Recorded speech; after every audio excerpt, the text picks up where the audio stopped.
દરેક હાથને કામ એ ઉમદા આશય સાથે જે મનરેગા યોજનાની શરૂઆત થઈ, મહાત્મા ગાંધી સાથે જેનું નામ જોડવામાં આવ્યું, જે આગળ જતા ભ્રષ્ટાચારનો અડ્ડો બની, નેતાઓને કમાવાનું સામ્રાજ્ય બની, આદિવાસી વિસ્તારોમાં શોષણનું સાધન બની, કોન્ટ્રાક્ટ પર કામ લેતા માણસોએ માત્ર કાગળ પર બધું કામ બતાવીને પૈસા લેવા માંડ્યા.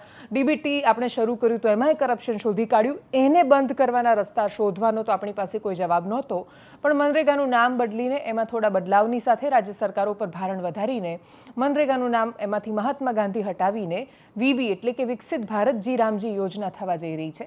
આ બધું જે વિસ્તારોમાં થઈ રહ્યું છે એ આદિવાસી વિસ્તારોની હાલત શું છે, શું કામ દાંતા જેવી ઘટનાઓ સામે આવે છે, શરૂઆતમાં કરીશું એના વિશે વાત. નમસ્કાર, આપની સાથે હું દેવાંશી.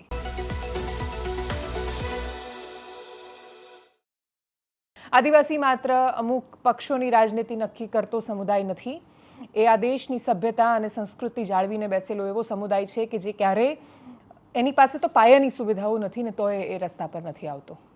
છોટાઉદેપુરના નસવાડી પાસેની એક આંગણવાડીની તસવીર તમને બતાવી છે. તમે આ સ્ક્રીન પર જે જોઈ રહ્યા છો કે જે સાવ છાપરું છે, છાપરું જ એની પાસે નથી. ઠંડી ન લાગે એટલે પેલા ઘાસના પૂડા ઉપર ગોઠવી દીધા છે. એવી હાલતમાં જે જગ્યા છે ત્યાં આદિવાસી બાળકો ભણવા માટે આવે છે. કોઈ પણ આદિવાસી બાળક કે જ્યારે વિચારે છે કે મારે બહુ સરસ ભણવું છે, અભ્યાસ કરવો છે, તો એના જીવનના પહેલા પગથિયાની શરૂઆત એ સરકાર એને ક્યાં જુએ છે, સરકાર પોતાના મનમાં આદિવાસીઓને ક્યાં, એની શું સ્થિતિ સમજે છે, અહીંયાથી થાય છે. અને આ તમે અંબાજીના દાંતાથી લઈને નીચે વલસાડના ઉમરગામ સુધી જાઓ, ગુજરાતનો નકશો મનમાં યાદ કરો ને પછી આખો પટ્ટો તમે યાદ કરો, પૂર્વથી લઈને છેક નીચે દક્ષિણ સુધી. તમે કોઈ પણ વિસ્તારમાં જાઓ, તમે દાંતામાં જાઓ, તમે ખેડબ્રહ્મામાં જાઓ, તમે પોશીનામાં જાઓ, એનાથી નીચે આવતા તમે અરવલ્લીમાં જાઓ, અરવલ્લીથી નીચે આવીને મહીસાગરમાં જાઓ, પછી પંચમહાલમાં જાઓ, છોટાઉદેપુરમાં જાઓ, યાદ કરતા જાઓ આખો નકશો ગુજરાત રાજ્યનો.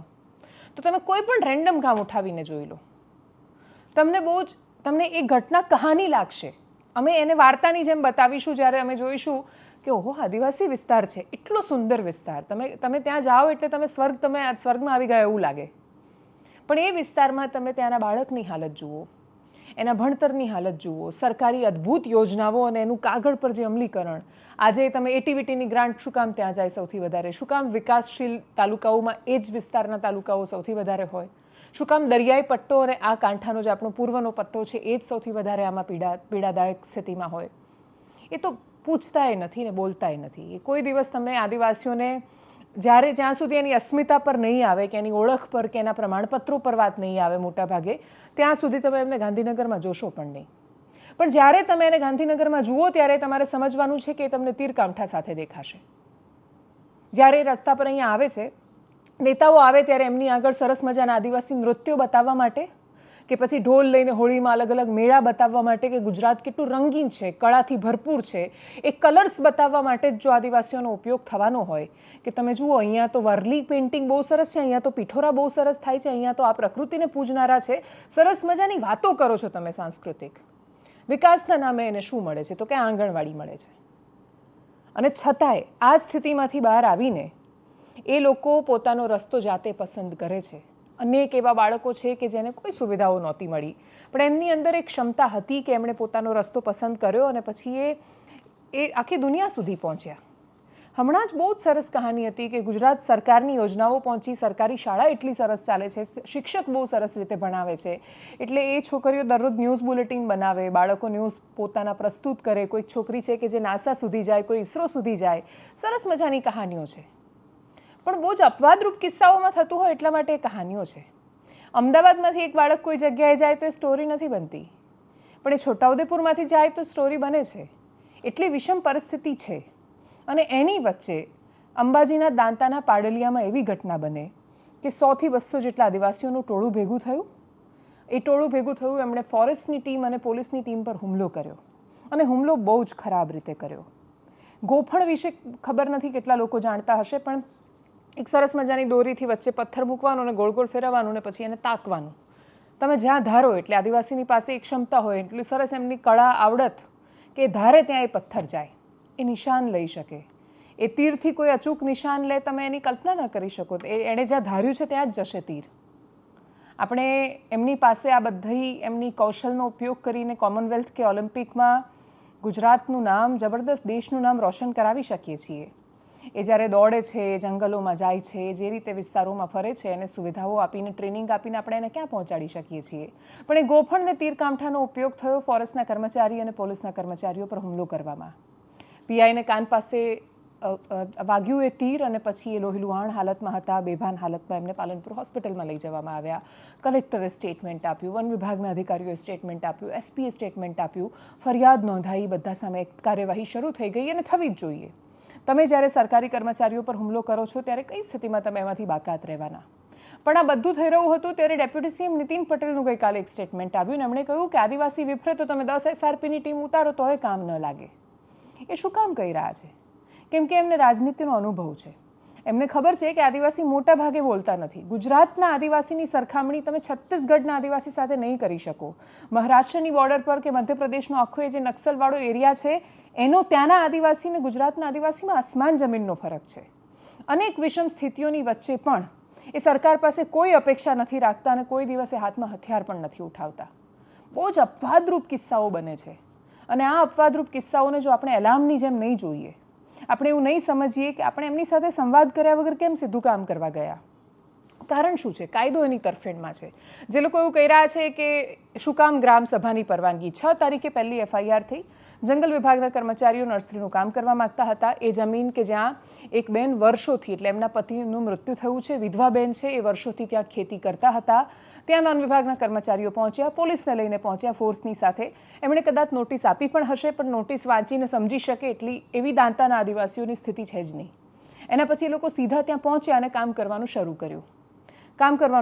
તો એમને રોક્યા તો એમને કહ્યું કે તમે ગ્રામસભાની પરવાનગી ક્યાં લીધી છે? લોકોએ જે પ્રશ્ન કર્યો એમણે કહ્યું કે સરકારને કામ કરવું હોય તો એ ગ્રામસભાને શું કામ પૂછે? જંગલની જમીન છે, ગમે ત્યારે થાય. આપણે સમજવું પડશે કે ભારતનો જન્મ કેવી રીતે થયો છે. આ દેશ જ્યારે આઝાદ થયો ત્યારે 2 પ્રકારનું ભારત હતું. એક કે જે સીધું બ્રિટિશ ક્રાઉન હેઠળ શાસનમાં હતું, કે જ્યાં સીધા બ્રિટિશર્સ શાસન કરતા હતા, સીધું અંગ્રેજોનું શાસન હતું. અને બીજું એવું કે જ્યાં છૂટું છવાયું રાજાઓનું, રજવાડાનું, એટલે ત્રાવણકોરથી માંડીને, મૈસૂરથી માંડીને, વડોદરાથી માંડીને કાઠિયાવાડના કેટલા બધા રજવાડા હતા. એટલે અલગ અલગ રજવાડાના શાસન હતા. જંગલ વિસ્તારોમાં અલગ જ શાસન હતું. અંગ્રેજોએ આપણા જંગલોની ગોર ખોદી નાખી હતી. સાવે સાવ આપણા ડાંગમાંથી ઝાડ કાપીને લઈ ગયા, એટલા બધા શિકાર કર્યા, વાઘ ખતમ કરી નાખ્યા, સિંહ ખતમ થવાને આરે હતા એ તો નવાબે બચાવ્યા. આ સ્થિતિમાં આદિવાસીઓને કોઈ વિશેષ ફરક નહોતો પડ્યો કે પહેલાં કોના શાસનમાં હતા ને પછી કોના શાસનમાં આવ્યા. આપણે એ સમજવું પડશે કે જંગલનો કાનૂન પછી બન્યો, આદિવાસીઓ પહેલેથી ત્યાં રહેતા હતા. એ પેઢીઓથી ત્યાં હતા. જંગલ ભારત સરકાર હેઠળ પછીથી આવ્યા અને ભારત સરકારે પોતાના કાનૂન પછી બનાવ્યા. એટલે જ્યારે ફોરેસ્ટના કોઈ પણ કાનૂન ને કાયદા બને છે ત્યારે સમજવું પડશે કે આદિવાસીઓને એ જે જંગલમાં રહે છે ત્યાં એ જમીન પર સરકાર પાસેથી પરવાનગી લઈને ખેતી કરવાની એમની પાસે પરવાનગી હોય છે. પૈસા લાગુ છે ત્યાં. આ દેશના બંધારણનો 73મો જે બંધારણીય સુધારો હતો એના માટે થયો હતો. 1994માં દિલીપસિંહ ભુરિયાના નેતૃત્વમાં એક સમિતિ બની અને પછી ભુરિયા સમિતિની ભલામણના આધાર પર આ દેશની સંસદ પૈસા લઈને આવી. પૈસા એટલે 5th શેડ્યુલમાં 5મી અનુસૂચિમાં આવતા 10 જેટલા રાજ્યો, જેમાં ગુજરાત, મધ્યપ્રદેશ, મહારાષ્ટ્ર જેવા રાજ્યમાં વસતા આદિવાસીઓને ગ્રામસભાને વિશેષાધિકાર આપેલા છે. એટલે તમારે ત્યાં કંઈ પણ કામ કરવું છે તો તમે ગ્રામસભાને પૂછ્યા વગર નથી કરી શકતા કામ. ત્યાં સેલ્ફ ગવર્નન્સ, જાતે આદિવાસીઓ સરકાર ચલાવી શકે એટલી સ્વાયત્તા અને સત્તા એમને મળેલી છે અને આ દેશની સંસદે એ કાયદો પસાર કરેલો છે. અને એટલે જ ગ્રામસભાને ક્યાંથી પૂછવાનું આવે છે તો ગ્રામસભાને એ સત્તા મળેલી છે પૈસા હેઠળ. અને પૈસા લાગુ હોય છે આદિવાસી વિસ્તારોમાં. જ્યાં આદિવાસી વિસ્તારોમાં તમે આદિવાસી કોઈ પણ આદિવાસીની જમીન પણ નથી ખરીદી શકતા એ રીતે. અને એટલે જ બહુ જ બધા કાનૂન છે. એ કાનૂન એટલા પેચીદા નથી કે કોઈને સમજાય નહીં. એટલે આદિવાસીને બીજું કંઈ સમજાય ન સમજાય ને એટલી ખબર પડે છે કે જળ, જંગલ ને જમીનનું નિયમન એના હાથમાં છે. આ દેશના બંધારણે એને એટલી સત્તા આપેલી છે અને એટલા જ માટે બહુ જ વંચિત છે, શોષિત છે, ભણેલા નથી, સમજણા નથી, પણ એને જળ, જંગલ ને જમીનની સમજણ છે. ડાંગમાં જે તે સમયે જ્યારે આ સમસ્યા થતી હતી ત્યારે આપણે માલકી પદ્ધતિ ઇન્ટ્રોડ્યુસ કરી. અદ્ભુત સિસ્ટમ છે. આદિવાસીને જો એક ઝાડ કાપવું છે તો એની પાસે પ્લાનિંગ છે કે છોકરો મોટો થશે મારે 5 ઝાડ કાપવાના થશે, તો એ પહેલેથી એટલા ઝાડ રોપીને રાખે છે. અમુક વર્ષના ઝાડ થાય પછી એને ફોરેસ્ટ ખાતાને જ વેચવાના હોય છે. એક બહુ સરસ પારદર્શક આખો વહીવટ ચાલે છે અને એના કારણે ડાંગના જંગલ બચેલા છે. એક બાજુ આપણે અરવલ્લીને પર્વતમાળા નથી ગણી રહ્યા, એક બાજુ આપણે ઇન્ડસ્ટ્રીઝના માટે જંગલ કાપી રહ્યા છીએ અને હજારો હેક્ટરને એકરમાં જમીનમાંથી જંગલ કપાતા જાય અને પછી આપણે આદિવાસીઓ પર એવો આરોપ લગાવીએ કે એ ખેતી કરવા માટે જંગલો બરબાદ કરી રહ્યા છે, તો એ આરોપમાં અતિશયોક્તિ છે. આખી પાડલિયાની ઘટનાની મૂળ વાત માત્ર એટલી છે કે આ વાત સંવાદથી કદાચ સોલ્વ થઈ શકી હોત. પોલીસથી તમે એને ડરાવવા જાઓ છો જેનામાં ડર નામનો શબ્દ જ નથી, તો પછી તમે ભૂલ કરી રહ્યા છો. અને એટલે જ હવે આખી આ ઘટના ક્યાં વળાંક લે છે એ ખબર નથી. કાયદો જેણે હાથમાં ઉપાડ્યો છે, સ્વાભાવિક છે કે કાયદો સજા આપશે. એટલે જેમ પૈસા લાગુ છે એમ દેશનું બંધારણ પણ લાગુ છે. એટલે તમે કોઈને પણ, તમે અસહમત છો તો ગોફણ લઈને કે તીરકામઠા લઈને ન મારી શકો, કોઈ પણ સંજોગોમાં ન મારી શકો. અને એ મારવામાં આવ્યું, હુમલો થયો, 47 જેટલા લોકો ઘાયલ થયા અને પછી એમને હોસ્પિટલ લઈ જવામાં આવ્યા. હવે એમાં ફરિયાદ થઈ છે. દાંતાના MLA કાંતિ ખરાડી આ વિષય પર શું કહી રહ્યા છે, ચૈતર વસાવા શું કહી રહ્યા છે, અને સૌથી રસપ્રદ વાત લાતુ પારઘી નામના BJPના ત્યાંના સ્થાનિક કાર્યકરે કરી છે, જે આજે ગામની મુલાકાતે ગયા હતા અને એમણે કહ્યું કે સરકાર આ હુમલો અથવા આ સંઘર્ષ ટાળી શકતી હતી. સાંભળીએ એમને. તો પોલીસ એ પૂર્વ તૈયારી સાથે ત્યાં આવી હતી. પોલીસે કોઈ સંવાદ કે કંઈ સંવિધાન કે કોઈ કાયદો જોવાનું નહોતું. પોલીસ પૂર્વ પ્લાનિંગથી આવી, એમણે ટીયર ગેસ છોડ્યા, એમણે ફાયરિંગ કર્યું, એમણે લાઠીચાર્જ કર્યું અને બાદમાં સ્વ બચાવ માટે ત્યાંના આદિવાસી લોકોએ પથ્થરમારો કર્યો હશે અને એમાં આદિવાસી લોકો પણ ઘણા ઘાયલ થયેલા છે. વન વિભાગની જમીન આવે તો વન વિભાગે ચાલુ જૂન માસમાં એનું વનીકરણ કરવું જોઈએ. હમણાં ડિસેમ્બરમાં શું જરૂર હતી એમની? જે પણ લોકો ઘાયલ થયેલા છે એમની સાથે મારી સંવેદના છે. હિંસા એ સમસ્યાનું સમાધાન નથી, સંવાદથી જ થાય. પણ સંવાદ કરવા માટે પોલીસ ગઈ જ નથી, વન અધિકારી ગયા જ નથી. એમને તો કોઈ નેતાએ મોકલેલા છે. જે 27 લોકો પર નામજોગ ફરિયાદ થયેલી છે, 500 લોકોના ટોળા બતાવવામાં આવ્યા છે અને માત્ર એક તરફા ફરિયાદ થયેલી છે. તો અમારા લોકોને પણ ઈજા થયેલી છે, લાઠીચાર્જ થયેલી છે, તો કર્મચારીઓ પણ કેમ કાર્યવાહી ન કરવી? તો આ પ્રોજેક્ટો માટે હાઈ સ્પીડ કોરિડોર લાવે છે, ગ્રીન કોરિડોર લાવે છે, થર્મલ પાવર લાવે છે, હાઇડ્રો પાવર લાવે, બધું જ હવે આદિવાસી વિસ્તારોમાં લાવવાનું. બળજબરીપૂર્વક જમીનો સંપાદન કરવાની, કોઈ વ્યક્તિ સંમતિની લેવાની, કોઈ ગ્રામ સભાની સંમતિની લેવાની, બસ આદિવાસીઓને પોલીસ સાથે લડાવી, ભીડાવી અને જમીનો છીનવી લેવાની આ સરકારનો રવૈયો રહ્યો છે. આદિવાસી એક પણ ઉભો નથી, શાંતિ સર બેઠેલો દેખાય છે.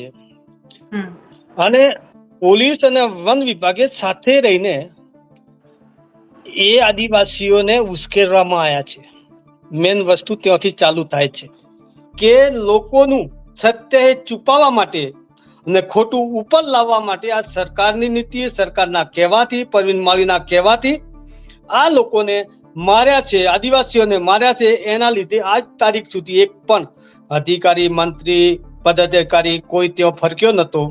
પોલીસ અને વન વિભાગ મોકલીને આ સરકારને જેટલા આદિવાસીઓને મારવા એટલા મારે, તોડવા એટલા તોડે, જે કરવું એ કરે, પણ અમે છોડવાના નથી. એ લોકો 500 પોલીસ મૂકશે ને તમે 5000 આદિવાસી ઉતારશો. અમે આ દોતાને મેઘડ મોટા પર છું તો ઠેઠ અંબાજીથી ઉમરગામ સુધી આદિવાસી ભેગા થશું. અને કલેક્ટર જે કાયદેસરનો પરિપત્ર કર્યો છે કે 2006 પહેલનો કબજો હોય એ જમીન ખુલ્લી કરાવવા જતા નહીં, પણ SDM અને કલેક્ટરનો જે પરિપત્ર હતો એને પણ ગોળીને વન વિભાગને પોલીસ પી ગયું છે અને આ કબજો ખાલી કરવા માટે ગયા છે. અમે જે આ પાડલિયા ગામે જે ઘટના બની છે એ ઘટનાને એમ કહેવા માંગીએ છીએ કે વહીવટી તંત્રે ખરેખર નોટિસો આપી હોય અને પછી કદાચ એવું કર્યું હોય, પણ અમે માનીએ ત્યાં સુધી આદિવાસી સમાજ અભણ, ભોળી, ભલી છે. એટલે એને કદાચ સમજાવવામાં એમને કદાચ 1-2 પ્રયત્ન વધારે કરવા જોઈતા હતા અને કદાચ એમનાથી ન થતું તો અમારા જેવા આગેવાનોને કીધું હોત તો અમે સમજાવટ કદાચ કરત. પણ એકદમ અમને પરિચય લેતો ગામમાંથી એવા જવાબો મળે છે કે એકદમ પોલીસ અને જંગલ ખાતાના લોકો મારવા મંડી પડ્યા હતા. એટલે ના છૂટકે બસવા માટે આ બન્યું છે. પણ અમે એમ માનીએ છીએ કે ખરેખર હજુ પણ વહેલું છે, આને મોટું કરવા લાયક નથી. ગમે તે રીતે આનું સમાધાન થઈ જાય તો વહીવટી તંત્રે બસે અને આદિવાસી સમાજ પણ બસે એવું અમને આજની તારીખમાં દેખાય છે. સમાજની એક લાક્ષણિકતા રહી છે વર્ષોથી, સદીઓથી, જે લોકો એનું અવલોકન કરતા આવ્યા છે એને ખબર છે કે તમે કોઈ પણ વિષય, એટલે સ્પ્રિંગ માટે જે કહેવાય કે સ્પ્રિંગને તમે જેટલી દબાવો એટલી ઉછળે. તો આજની સદીમાં જે સ્ત્રીઓ માટે પણ ઘણી બધી વાર કહેવાય છે કે સ્ત્રીઓ આ સ્થિતિમાં એટલે છે કે એ સ્વતંત્રતા અને એને થતું નુકસાન એ બંને વચ્ચેનો ભેદ ભૂલી રહી છે. સાંસ્કૃતિક વાતોમાં માનતી કે પરંપરામાં વિશ્વાસ રાખતી સ્ત્રીઓ એ રૂઢિચુસ્ત કે રૂઢિવાદી જ નથી હોતી. એ પોતાની સંસ્કૃતિને પરંપરા નિભાવે છે. એનો મતલબ એ નથી કે એ સ્વતંત્ર નથી. એટલે સ્વતંત્રતાની વ્યાખ્યામાં જ્યાં કન્ફ્યુઝન એટલા માટે ઊભું થયું કે ચોક્કસ પ્રકારનું, એટલે પુરુષની બદીઓને પણ જે સ્ત્રી સ્વીકારી લે ને એવું કે પુરુષ મરે છે તો હું એ કેમ ન મરું. તો તો આને સ્વતંત્રતા સમજવાનું આ કન્ફ્યુઝન એટલે ઊભું થયું કેમ કે વર્ષોથી જ્યારે સ્પ્રિંગ દબાવેલી હોય ત્યારે ઉછળે અને ઉછળે ત્યારે મોઢું તોડીને જાય. આ વાત આપણે લગ્નોના વિષયમાં પણ કદાચ નથી સમજી રહ્યા. દરેક સમાજ એવું ઈચ્છે છે કે મા બાપની સહમતિ વગર ક્યાંય લગ્ન થવા જ ન જોઈએ. આ વિષય વ્યક્તિગત કે પરિવારનો વિષય ન રહેતા હવે સમાજના મોભીઓ એમાં નિર્ણય કરવા માંડ્યા છે ને મોટા ભાગના લોકો.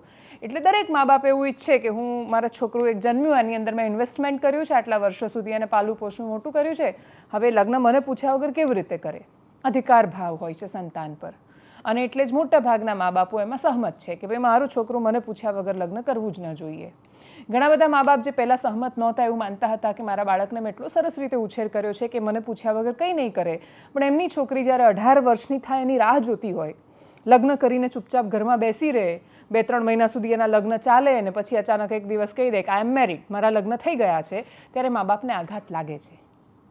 અને એ વખતે એવું માને છે કે યાર મેં સહી નથી કરી, મેં હા નથી પાડી, કોઈ પણ રેન્ડમ માણસ તને ફોસલાવીને લઈ ગયું અને તે લગ્ન કરી દીધા, એ કેવી રીતે ચાલે? અને એટલે એ આઘાત એમનો ફરી એકવાર એ જીદમાં પરિણમે છે કે મારી સહી વગર તો લગ્ન ન થવા જોઈએ. સમાજો જ્યાં સુધી આ વાત કરતા હતા ત્યાં સુધી તો એ માત્ર સામાજિક મુદ્દો હતો, થોડા ઘણા અંશે રાજનૈતિક મુદ્દો હતો કેમ કે મોટાભાગના લોકો આમાં સહમત હતા. કોંગ્રેસ ભાજપ બધા એક સાથે આમાં તો બધા સહમત હતા. અને એની વચ્ચે હવે રાજ્ય સરકાર તરફથી એવા સમાચાર આવી રહ્યા છે, એટલે ચર્ચા એ ખૂબ કે રાજ્ય સરકાર ટૂંક સમયમાં એવો નિર્ણય લાવી શકે છે કે જેની અંદર પોતાના આધાર કાર્ડના એડ્રેસ પર લગ્ન નોંધાવવા ફરજિયાત રહેશે કેમ કે તલાટીઓ બહુ મોટા કૌભાંડ એમાં કરી રહ્યા છે. અને સૌથી મોટી વાત, લગ્ન કર્યાના 30 દિવસમાં મા બાપને નોટિસ જશે અને મા બાપને નોટિસ જાય એના પછી પ્રશ્ન મારો ખાલી એટલો છે કે જો મા બાપ ના પાડે કે ભાઈ અમે સહમત નથી, ભલે અમારી છોકરીએ ત્યાં લગ્ન કર્યા હોય, તો શું લગ્નની નોંધણી નહીં કરે? અને જો લગ્નની નોંધણી નથી કરતા તો જે દેશમાં લિવ ઇન કાયદેસર છે, જે દેશમાં વ્યભિચારને પણ અપરાધ નથી મનાતો, ક્રિમિનલ ઓફેન્સ નથી મનાતો, જે દેશમાં આપણી પાસે અનુચ્છેદ 21 છે જ્યાં રાઇટ ટુ લાઈફ છે, જીવન જીવવાનો અધિકાર છે, સ્વતંત્ર રીતે જીવન જીવવાનો અધિકાર છે, વયસ્કને પોતાનું પાર્ટનર જાતે પસંદ કરવાનો અધિકાર છે, ને આ બધા મૂળભૂત અધિકારો છે. અને કોઈ પણ સરકાર મૂળભૂત અધિકારોમાં ફેરફાર નથી કરી શકતી, એમાં બદલાવ નથી લાવી શકતી. ને જ્યારે જે સરકારોએ એમાં ફેરફાર કરવાનો પ્રયત્ન કર્યો છે કોર્ટે એનો સ્વીકાર નથી કર્યો. એટલે જો આ વાત જે એક્ઝેક્ટલી કહેવાઈ રહી છે એ રીતે જો રાજ્યની વિધાનસભામાંથી પસાર થાય, કેમ કે જો ભારતીય જનતા પાર્ટીની સરકાર ઈચ્છે તો એ લાવી જ દેશે, કેમ કે કોંગ્રેસવાળા વિરોધ કરે કે સમર્થન કરે કંઈ ફરક નથી પડતો, 162 MLA છે, તો એ બહુ સરળતાથી બિલ પસાર થઈ જવાનું છે. એના પર ચર્ચા થાય કે ન થાય બધી વાતો બહુ નકામી છે. તો એ થયા પછી ટકશે ખરું અદાલતમાં કે જ્યારે તમે મૂળભૂત અધિકાર કોઈની પાસેથી છીનવી રહ્યા છો લગ્ન કરવાનો? કેમ કે તમે જ્યારે એ કેસ યાદ રાખો છો કે 18 વર્ષની છોકરીને ફોસલાવીને કોઈ છોકરાએ એને છેતરીને એની સાથે લગ્ન કર્યા, તો આપણે એ કેસ પણ જોવો પડશે કે મા બાપે મહારાષ્ટ્રમાં એક છોકરાને એટલા માટે મારી નાખ્યો કેમ કે એ અનુસૂચિત જાતિમાંથી આવતો હતો અને એમને મંજૂર નહોતું કે એમની છોકરી ત્યાં લગ્ન કરે, તો છોકરાને મારી નાખ્યો. લગ્ન કરીને બનાસકાંઠાના એક છોકરો ને છોકરી મૂળ રાજસ્થાનથી આવ્યો હતો, પરિવાર એક જ સમાજના હતા, અને એના પછી લગ્ન કર્યા તો છોકરો અને છોકરી બંનેને મારી નાખ્યા.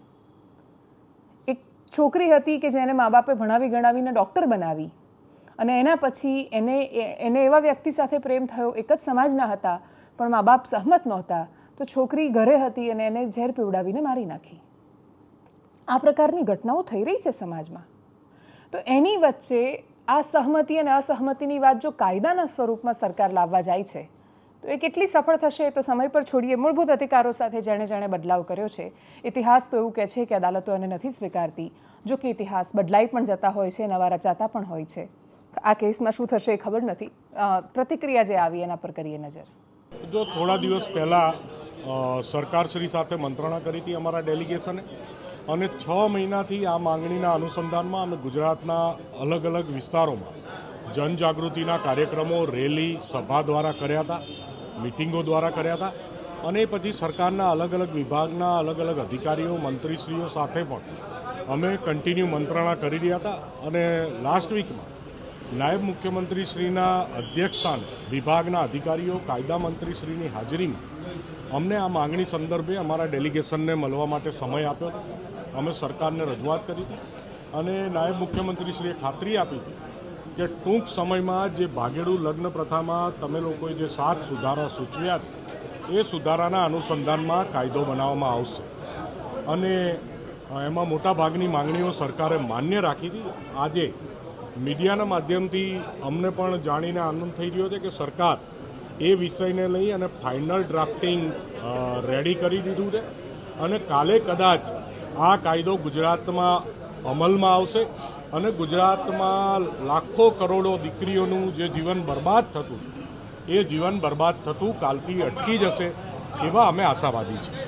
અને છેલ્લે વાત દેશની સંસદમાં મનરેગાનું નામ બદલવાથી માંડીને એના નિયમો અને ધારાધોરણમાં થયેલા બદલાવ પર થયેલી ચર્ચાની વાત કરીએ. પ્રિયંકા ગાંધી પણ આમાં બોલી રહ્યા હતા. એમણે બહુ જ બધા મુદ્દાઓની વાત કરી, પણ એ સિવાય એમણે કહ્યું કે નામ બદલ દે કી સનક જો હે, એટલે નામ બદલવાની જે એક સનક લાગેલી છે કે જે પણ યોજના હોય એના નામ બદલી દો, એ પર્સનલ ઈચ્છાઓને બાજુ પર મૂકીને આ વિષય પર વિચારવું જોઈએ. ભારતીય જનતા પાર્ટીમાંથી પણ પોતાના તર્ક રજૂ કરાયા. મહત્વની વાત એ છે આનાથી રાજ્ય સરકારનું ભારણ વધશે, કેન્દ્ર સરકારનું નિયંત્રણ વધશે.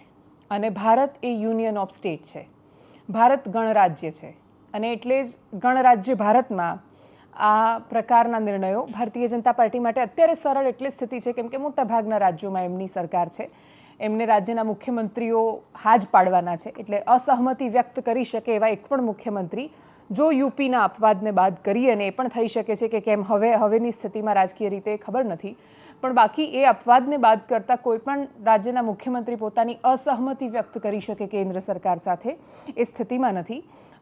સરકાર હાલ એ સ્થિતિમાં છે કે રાજા બોલા રાત હૈ, રાની બોલી રાત હૈ, સંતરી બોલા રાત હૈ, મંત્રી બોલા રાત હૈ, યા સુબહ સુબહ કી બાત હૈ. એટલે સરકાર અત્યારે જે કહેશે, દરેક વ્યક્તિ એવું કહેશે કે પ્રધાનમંત્રીનો વિચાર છે, તો મતલબ એની અંદર ક્યારેય કોઈ સવાલ હોઈ જ ન શકે. તો એ સ્થિતિની વચ્ચે બાકીના રાજ્યો તો કોઈ સવાલ ઉપાડવાના નથી. જે વધ્યા એ થોડા છે, માંડ બહુ જ ઓછા છે, અને ત્યાં પણ ચૂંટણીઓ આવી રહી છે, એટલે કોઈને કોઈ સમસ્યા તો રહેવાની છે. અને એટલે જ એના સિવાય કોઈ વિશેષ વિરોધ આનો રાજ્ય તરફથી તો ઊભો થાય એમ નથી. દેશની સંસદ શું ચર્ચા કરે છે એના પર નજર રહેશે. એકદમ સંક્ષિપ્તમાં આજની ચર્ચા પર કરીએ નજર. सर, महात्मा गांधी मनरेगा में 90% अनुदान केंद्र से आता था. इस विधेयक द्वारा ज्यादातर प्रदेशों में अब 60% आएगा. इसको घटाया गया है. ओके सर, इससे प्रदेशों की अर्थव्यवस्था पर बहुत भार होगी और खास तौर से ये वे प्रदेश जिनकी अर्थव्यवस्था पहले से ही केंद्र की ओर से जीएसटी के बकाये के इंतजार में है. इस विधेयक द्वारा केंद्र का नियंत्रण बढ़ाया जा रहा है और जिम्मेदारी घटाई जा रही है. सर, जो 100 दिन का अधिकार आपने 125 करने की बात की है, लेकिन इसमें वेतन की बढ़ोतरी, आपकी जो मजदूरी की बढ़ोतरी है, इसकी कोई बात नहीं है.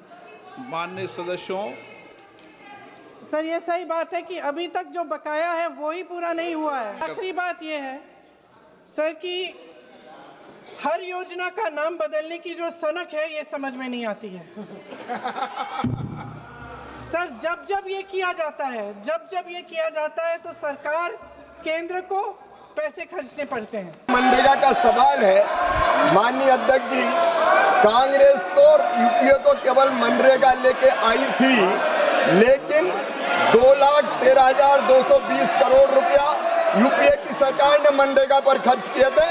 हमने 8,53,810 करोड़ रुपया गरीबों के कल्याण के लिए खर्च किए और इस योजना को और मजबूत करने की कोशिश की.